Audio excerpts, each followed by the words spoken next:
Praise the lord. పరమగీతములు మొదటి అధ్యాయం 2వ వచనము.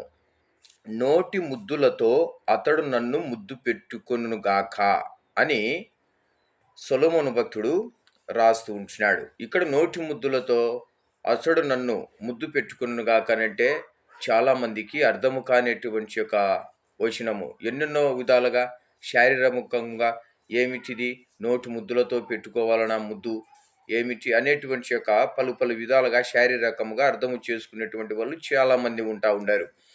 నోటి ముద్దులతో యెహోవా దేవుడు మనిషితో చేసేటువంటి యొక్క సహవాసము, మనిషితో మాట్లాడేటువంటి యొక్క విధానము, మనము దేవుని గుండా నేర్చుకునేటువంటి యొక్క మంచి మాటలు ఇతరులకు కూడా మనము మంచి మాటలే పలకాలని, సమాధానకరమైనటువంటి యొక్క మాటలే పలకాలని, ప్రతి ఒక్కరితో సమాధానంగా ఉండాలని ఈ లేఖనము సూచిస్తా